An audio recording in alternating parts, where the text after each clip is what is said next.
Rikki Tikki Tavi, Letting in the Jungle. Adapted from Rudyard Kipling's The Jungle Books. Retold by Willis Lindquist. Illustrated by Tibor Gergely. Rikki Tikki Tavi was wet and cold after the rainstorm. He was glad when a little boy found him and took him home.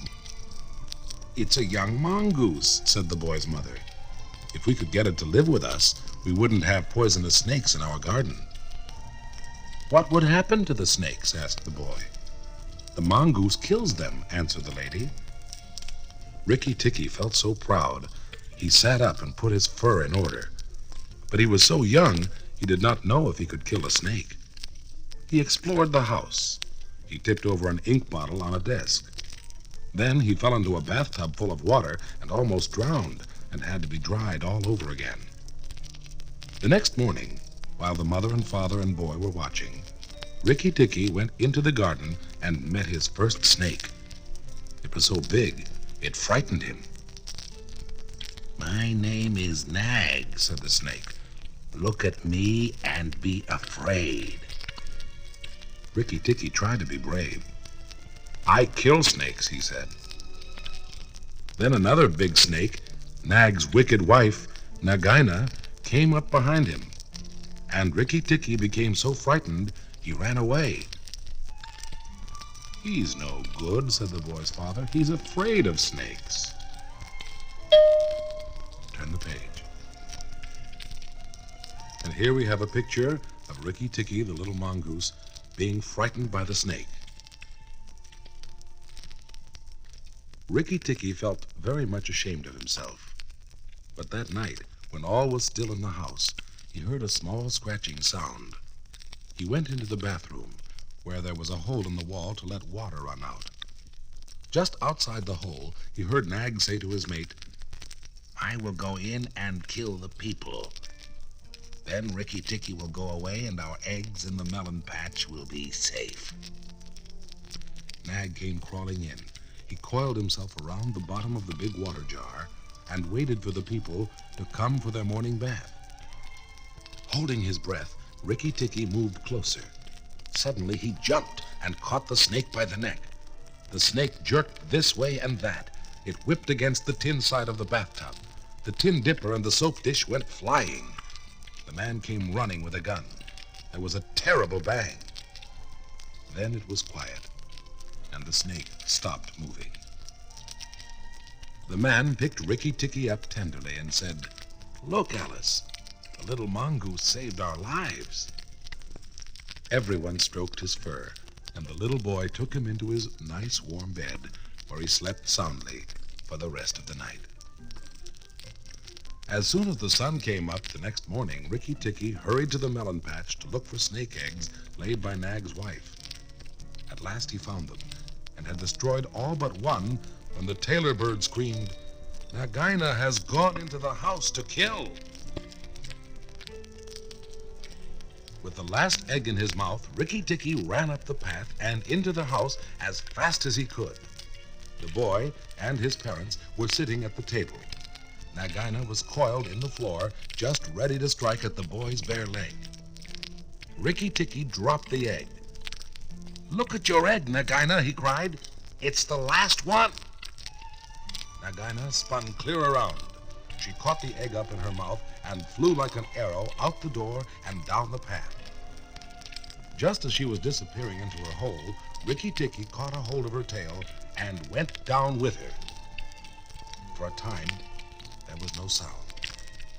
But presently, Rikki Tikki came crawling out, all covered with dirt. He sneezed and shook himself. "It's all over," he told the tailor bird. "The snake is dead." And from then on, Rikki Tikki kept that garden as a mongoose should, with tooth and jump and spring and bite, till never a snake dared show its head inside the garden walls.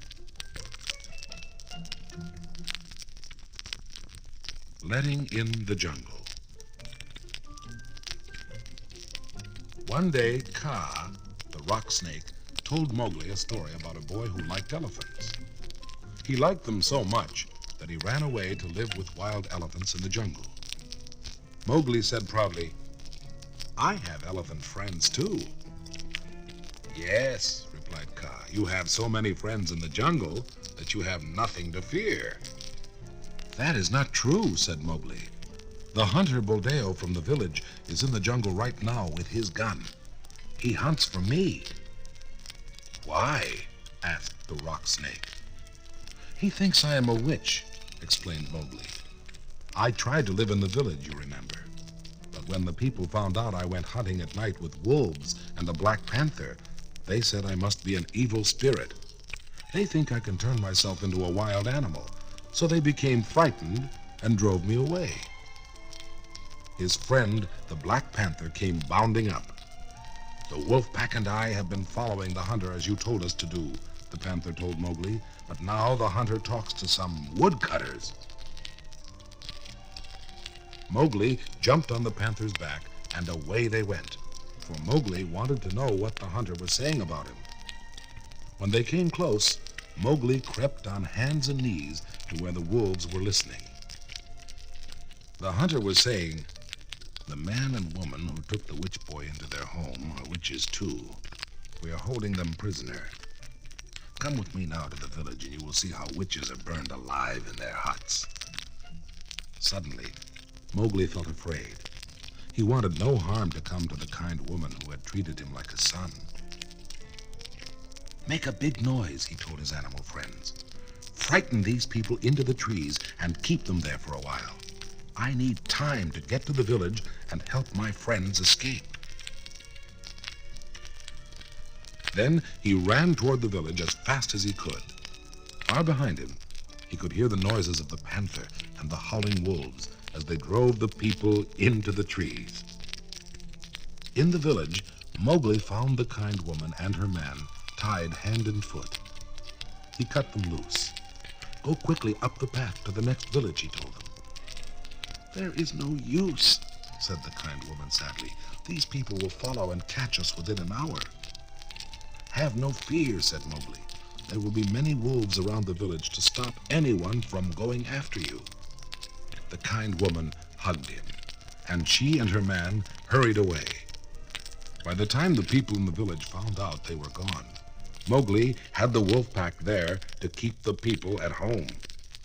The next morning, Mowgli went to Hathi, the elephant, and told him what had happened. "The villagers make up stories that are not true, and then they kill. Is it not the law that one should kill only for food?" "True, true," said Hathi, swinging his long trunk back and forth. "The village is evil. We must give it back to the jungle." Hathi called all the animals together to help destroy the village. The wild pigs and the deer ate up the crops in the fields. The wolves drove away the tame buffalo. When the people saw that all their food was gone, they went away to live somewhere else. Then came the elephants. Hathi and his 3 sons broke down the walls of the village and did not leave one house standing. And there we have a picture of Hathi and his sons breaking up the houses in the village. Turn the page. In a few weeks, big jungle plants hid the place where the village had been. From that time on, Mowgli had nothing to fear. And sometimes, when he rode on the head of an elephant, he felt like the king of the jungle. The end.